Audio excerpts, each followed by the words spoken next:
श्री स्वामी समर्थ समर्थ क्लासेसमध्ये तुमच्या सगळ्यांचे स्वागत आहे. स्टुडंट्स, आज आपण 8th स्टँडर्डमधील प्रॅक्टिस सेट 6.1 पाहणार आहोत. त्याचा फर्स्ट क्वेश्चन फॅक्टराइज. आता ह्यामध्ये आपल्याला काही एक्सप्रेशन दिलेले आहेत, ते फॅक्टराइज करायचे आहेत. त्याचा फर्स्ट बघा, x² + 9x + 18. आता मी हा क्वेश्चन आहे तो ॲज इट इज लिहून घेतलेला आहे. ओके, आता आपण तो कसा सॉल्व करायचा ते बघूया. तुम्ही हे जे एक्सप्रेशन आहे ते बघितलं तर ह्या फॉर्ममध्ये आहे, ax² + bx + c ह्या फॉर्ममध्ये आहे. आणि ह्यालाच आपण काय म्हणायचं आहे तर क्वाड्रॅटिक इक्वेशन.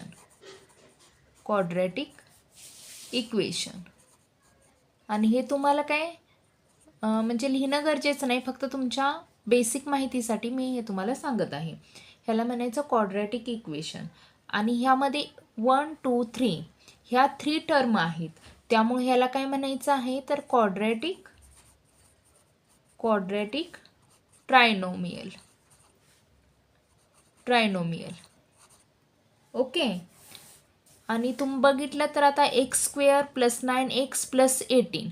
आता x²चा इथं कोएफिशियंट असणार काही नाही, म्हणजेच काय 1 असणार आहे, राईट. आणि एक्सचा कोएफिशियंट आहे तो आहे 9 आणि 18 आहे, ही कॉन्स्टंट टर्म आहे. ओके, आता ह्याचं फॅक्टराइज करण्यासाठी आपल्याला काय करायचं असतं तर ह्याचा फर्स्ट टर्मचा कोएफिशियंट जो आहे तो आणि कॉन्स्टंट टर्म आहे त्याचं मल्टिप्लिकेशन करायचं असतं. ओके, आता इथं 1 कोएफिशियंट आलेला आहे, त्यामुळे 1 18चं 18 होणार आहे, राईट. आणि ह्याचे आपल्याला प्रथम काय फॅक्टर काढायचे असतात. तर ह्याचे फॅक्टर बघा तुम्ही, आणि असे फॅक्टर काढायचे म्हणजे 2 नंबर्स असे काढायचे की त्याचं काय प्लस किंवा मायनस मिळून काय 9 येणार आहे आणि मल्टिप्लिकेशन आहे ते 18 येणार आहे. ओके, आता तुम्ही बघितलं तर असे कोणते नंबर्स होतात तर 2च्या टेबलमध्ये 9 येते, 2 9चं 18 होते, राईट. पण 2 आणि 9 ह्याचं प्लस किंवा मायनस केलं की प्लस केलं की 11 येते आणि मायनस केलं की तुम्ही बघितलं तर 7 येते, त्यामुळं 9 येत नाही, राईट. त्यामुळं तेही येत नाही.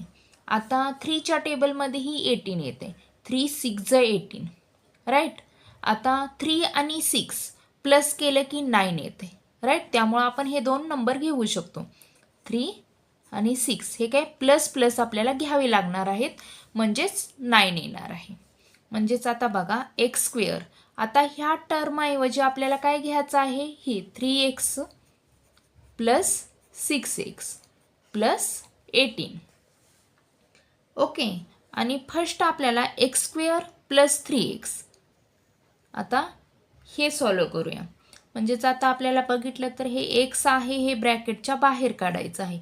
मग ह्यातलं काय फक्त एक x राहणार आहे आणि प्लस आणि 3 राहणार आहे, राईट. x हे ब्रॅकेटच्या बाहेर आलेलं आहे, त्यामुळं प्लस आता 6 आहे. आता हे टर्म सॉल्व करूया.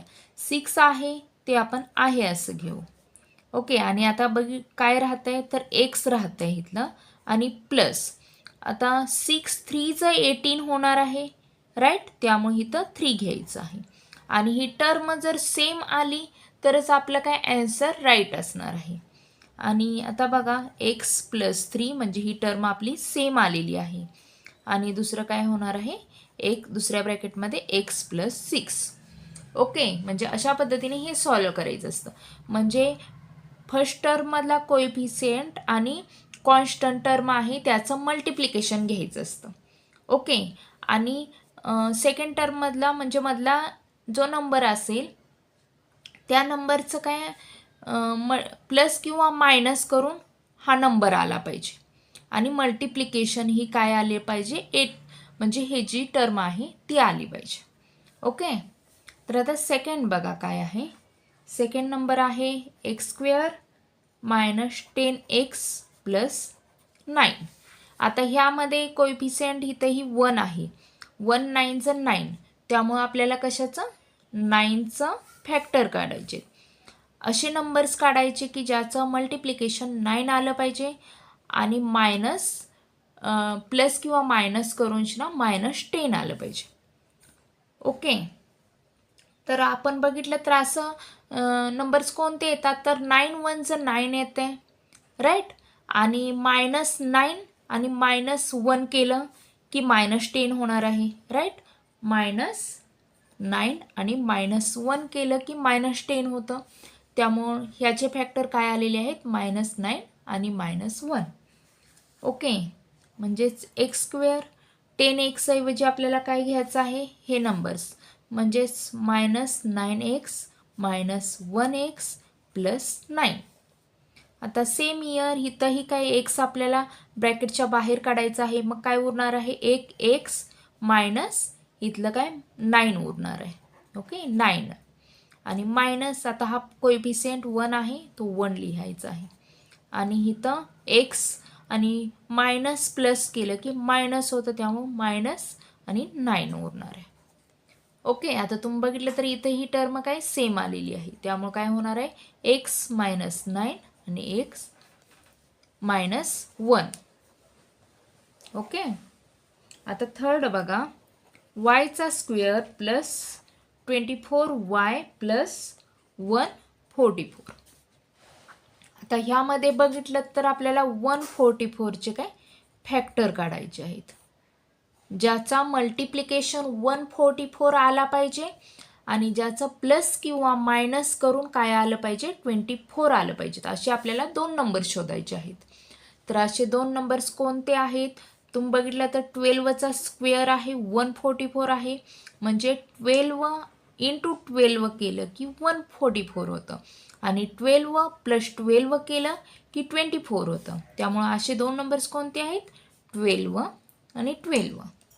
ओके, प्लस 12 प्लस 12 म्हणजे 24y ऐवजी आपल्याला काय घ्यायचं आहे, 12y plus 12y plus 144. Okay, आणि आता बघा, एक y आहे ते बाहेर काढायचं आहे ब्रॅकेटच्या, मग कोणतं, एक y फक्त राहतंय, y प्लस 12 नंतर प्लस, आता ही कोएफिशियंट काय आहे 12, हे आपण बाहेर काढूया. आणि नंतर मग काय राहतंय, y प्लस 12, 12चं 144, त्यामुळं काय येणार आहे इथं 12, म्हणजे ह्याचा आणि ह्याचा मल्टिप्लिकेशन केला की 144 येतं, त्यामुळं आपण इथं काय 12 घेतलं आहे. त्यामुळे एका ब्रॅकेटमध्ये होणार आहे y प्लस 12 आणि दुसऱ्याही ब्रॅकेटमध्ये काय होणार आहे, y प्लस 12. ओके, आता 4 नंबर बघा, याचा 4 नंबर काय आहे, 5yचा स्क्वेअर प्लस 5y मायनस 10. आता तुम्ही इथं बघितलं तर y स्क्वेअरचा कोएफिशियंट 5 आलेला आहे, त्यामुळे आपल्याला ह्याचं आणि ह्याचं मल्टिप्लिकेशन करायचं आहे. 10 5चं 50 होणार आहे, म्हणजे आपल्याला 50चे फॅक्टर काढायचे आहेत की ज्याचं मल्टिप्लिकेशन 50 आलं पाहिजे आणि प्लस किंवा मायनस करून 5 आलं पाहिजे. 50चे असे 2 फॅक्टर कोणते येणार आहेत, तर 10 आणि 5. का तर 10 मधून 5 गेलं की 5 उरणार आहे प्लस 5 आणि 10 5चं 50 होणार आहे, म्हणजेच 10 आणि -5 प्लस होत नाही, मायनस होणार, प्लस केलं की 15 येणार आहे, त्यामुळं -5 होणार आहे. ओके, म्हणजेच बघा आता 5y स्क्वेअर, म्हणजे ह्याच्याऐवजी आपल्याला हे 2 नंबर्स घ्यायचे आहेत, म्हणजेच काय 10y minus 5y minus 10.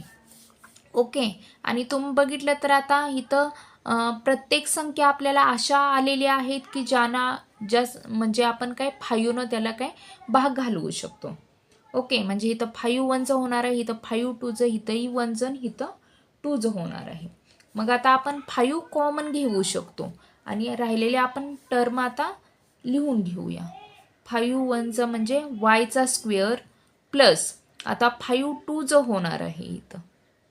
Okay, 5 2चं 10 म्हणजे 2y आणि इथंही 5 1चं म्हणजेच 1y प्लस 5 2चं 10 म्हणजे 2 येणार आहे, राईट. आता 5 कॉमन फर्स्ट लिहून घेऊया आणि फर्स्ट आपण ह्याचं सॉल्व करून घेऊया, म्हणजेच y ब्रॅकेटच्या बाहेर काढूया. मग काय राहिलेलं आहे, एक y राहिलेला आहे आणि प्लस काय 2 आणि आता मायनसचं चिन्ह आहे त्यामुळे मायनसचं चिन्ह द्यायचं आहे. कोएफिशियंट किती आहे 1 आहे. आणि वाय आणि काय वाय राहते आणि मायनस केलं की प्लस होतं त्यामुळं +2 राहते. ओके. त्यामुळं बघा आता कसं येते इथं काय होतंय तर 5 नंतर एका ब्रॅकेटमध्ये येणार आहे 5y + 2 येणार आहे आणि दुसऱ्या ब्रॅकेटमध्ये काय y - 1 येणार आहे. ओके. आता फिफ्थ बघा काय आहे तो. फिफ्थ नंबर आहे आपला पीचा स्क्वेअर काय आहे -2p आणि -35. इथंही आपल्याला दोन असे नंबर्स पाहिजेत की आता इथं कोएफिशियंट 1 आहे तेव्हा 135चं 35 होणार आहेत. 35चे फॅक्टर काढायचे आहेत. असे दोन नंबर्स पाहिजेत की ज्याचं मल्टिप्लिकेशन 35 होणार आहे आणि ज्याचं प्लस किंवा मायनस करून काय होणार आहे -2 होणार आहे. राईट. असे दोन नंबर्स कोणते आहेत तुम्ही बघितलं तर आता 7 5चं 35 होते. राईट. मग आणि 7 - 5 केलं की 2 होणार आहे. त्यामुळे असे दोन नंबर्स कोणते तर 7 आणि 5 आलेले आहेत. पण आपल्याला इथं मायनस घ्यावं लागणार आहे आणि इथं प्लस घ्यावं लागणार आहे. का तर इथं -2 आलेलं आहे. राईट. त्यामुळं -7 + 5 हे केलं की -2 होतं. का तर मायनस प्लस मायनस करायचं असतं आणि चिन्ह मोठ्या संख्येचं. राईट. त्यामुळं आपले 35चे फॅक्टर आलेले आहेत -7 आणि +5. p² मायनस आता ह्याच्याऐवजी काय हे लिहून घेऊया आपण -7p + 5p मायनस काय 35 इज इक्वल टू आता बघा आपण p आहे हे ब्रॅकेटच्या बाहेर काढूया. मग ब्रॅकेटमध्ये काय होणार आहे p आणि मायनस काय इथं 7. ओके.